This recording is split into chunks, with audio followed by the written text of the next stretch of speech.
But it's about Mike Tomlin and your relationship dating back to William and Mary. And did he always carry himself with this almost intimidating, intense presence about? Did he have that intimidating and intense presence about him back then? I don't know if it was ever intimidating. That's not how I would classify it. I think he's got a real good personality and a good way with words. Yeah, maybe that was the wrong word, but it just I'm sometimes afraid to ask him a question in fear, just the way he carries himself. But it's especially after a loss, he was extremely blunt about the deficiencies of his team this past week, and especially on our conference call with the Pittsburgh media. There's just something about him that in which he gets his message across. Is that what he was like back in college? Yeah, I mean, that's probably why he's been in the position he's been in for so long and done it at such a high level here. And he did the same in college. That's why he was a captain and one of the leaders of our team when I was a young player there. How much did he influence you back then, or did you two get hang out with each other at all? Yeah, I mean, we interacted. It's obviously the same dynamic of a senior and a freshman. For the most part, so there's a gap there, but. Yeah, we had mutual friends, and then we have grown since then in our relationship. And when you're a captain of the team, you influence and lead a lot of people. So he definitely had a lot of influence over our program. And can you just provide one example, if you can, just how he influenced your program and maybe yourself as a young freshman there? Yeah, I just think, really, when it's being able to influence people on the field is one thing, but then doing things right off the field. He was an example of leadership off the field as well, with the way he carried himself, to your point, and, what he meant to the school in the school community and some activities outside of the normal academic curriculum type activities. So, I think all of that speaks volumes about who Mike was then and who he is now. Thanks a lot, Sean. Sure. Hey, Sean, it's John Scott. How have you seen Harrison Phillips handle his role this season, as he's clearly been still working his way back from that injury? Yeah, he's been extremely methodical in his approach, which is how Harry is, and very growth mindset oriented as well, which is how you have to be, and I really appreciate that about him. And then intentional about improving all the while, which is I think a great example to our locker room daily. Is his progression something of what you expected coming off an injury as severe as his was, maybe not being the guy that you expected or maybe even needed early in the season? Yeah, well, we always want Harry. I mean, he's such a good person, a good player, and a leader in our locker room. The way he's played, I think, is to be expected from the standpoint of, the second half of the year being better than the first. And I'm not a doctor, but that's naturally, I think, what you see when you see a situation like this. Yeah. And obviously honored as the team's Walter Payton Man of the Year. How does his working in the community affect and permeate with the rest of the team, and just his caring and giving nature? Yeah, very unselfish and in his approach, and really loves people, loves God, loves people, and I think that's the to make life simple. That's the great command. So I really appreciate that about him. I know his teammates do as well, and I think there's times where they make light of his habits, but at the end of the day, I think when you poll people of some of the most respected players in our locker room, I bet you'd find Harry at the top of the list. Thanks a lot, Sean. Hi, Sean. Adam Benini. How are you? Good, Adam. How are you? Good, thank you.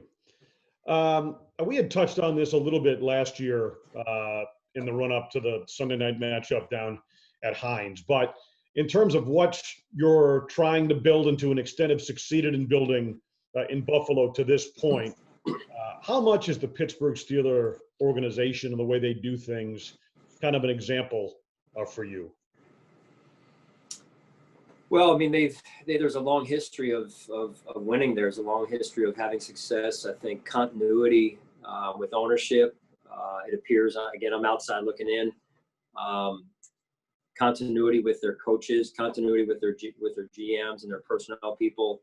I think, again, it's built by people with people. So, I would say that that's probably the biggest thing when you just look kind of at the big areas, those three areas. And what about this particular team as you prepare for them now? Obviously, Ben wasn't a quarterback last year for that matchup down in Pittsburgh. You see them come in at 11-1. What maybe sets this edition apart as you prepare for them? Well, outside of last week, they were undefeated going through 11 games. That's hard to do in this league. It's an area I've been through before, and got a lot of respect for their football team, a lot of respect for their leadership. I mean, they're good and a talented roster in all three phases. They got a good kicking game, they've got good defense, and they play well on offense. I mean, they've got weapons all over the board in all three phases. So it'll be a big challenge for us. One quick follow-up. I know you're week to week, game by game. I understand all of that. Any added magnitude given where you're at in the season and the stage you're on for this one? No. Okay, thank you. Yeah. Hi, Sean. Good morning. It's Sal. Good morning, Sal.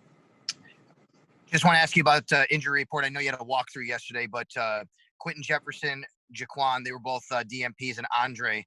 Any concern there? Will those three practice today? So Jaquan will not practice. Quentin Jefferson and Andre will be limited. Okay. And how did you feel Matt came out of the game on Sunday? Yeah, I thought he came out fairly well. Are you referring to health? Is that what you're talking about here? Yes. I'm sorry, Matt Milano. Just how in his, I know he played 19 snaps, I believe. How do you think he came out now that we're a couple days later?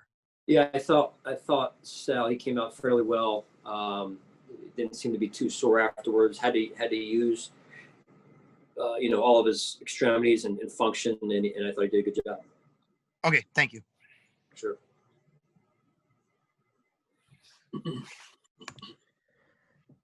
Hey, Sean. When you look at the Steelers secondary and the pieces they have, the way they can move around, what kind of challenge does that present for an offense? Yeah, as I said before, Matt, they're a talented defense. It really starts up front for their defense with Watt and Hayward, and they've been at it a long time. And then what they've got working behind them with Minka and with the other personnel with Joe Hayden and everything. So they're a top defense in the league, and they play hard, they play physical, they pressure the quarterback. So again, and they take the ball away. Probably is more than anything. I think more than most teams in the NFL, maybe second or first in the NFL currently. So that's hard to do, to play well in all those areas, and they're doing that. What's your experience been like with Ben Roethlisberger, just watching him over the years and, maybe going against him and stuff? Yeah, a ton of respect. Haven't really gone up against him, coached against him all that much. But when you've been in the league as long as he has, played at the level he has, there's weeks where he's hurt, he plays, he gets hurt early in the game, he comes back to win the game himself. I've watched that on television a number of times. I think I've seen that play out over and over and over again. That's why he'll be a Hall of Famer. So. Thanks, Sean. Sure. Hey, Coach. Dan Fates in Rochester. The defense has been playing much better of late. You and Leslie have always talked about peaking at the right time. You talk about gap integrity. You talk about fundamentals. Is it that simple, or is there something more to it, what's taken place over the last 6 games? I just think overall the players, having a better understanding for their roles in the defense, and then what we need to do to play at a higher level, and then taking a great amount of ownership, and trying to get it done, and they've done that to this point. Thanks, Coach. Sure. All right, we're going to switch over to Pittsburgh media with Jenna here. Hey, Coach. Jenna Harner from Pittsburgh. How are you? Good. How are you? I'm good, thanks. You kind of touched on it a little bit, but what is it that the Steelers are doing so well this season that kind of poses the biggest challenge for you guys headed into Sunday night? Yeah, they're really good in all areas. As I said earlier, offensively they've got weapons. Ben is Ben, and he plays at such a high level every week, whether he's healthy or hurt. A lot of respect for that. Their offensive line is really good, and potentially getting Pouncey back now. So they spread the ball around to those weapons. Then they've got Connor coming back with the running game, as well as Snell. So they've got weapons across the board, offensively, defensively.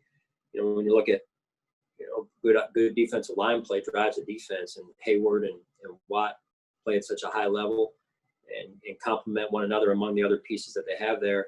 And then their back seven they work well together. They've been together for quite some time. So they got a strong kicking game as well. So I know Danny Smith does a great job for special teams also.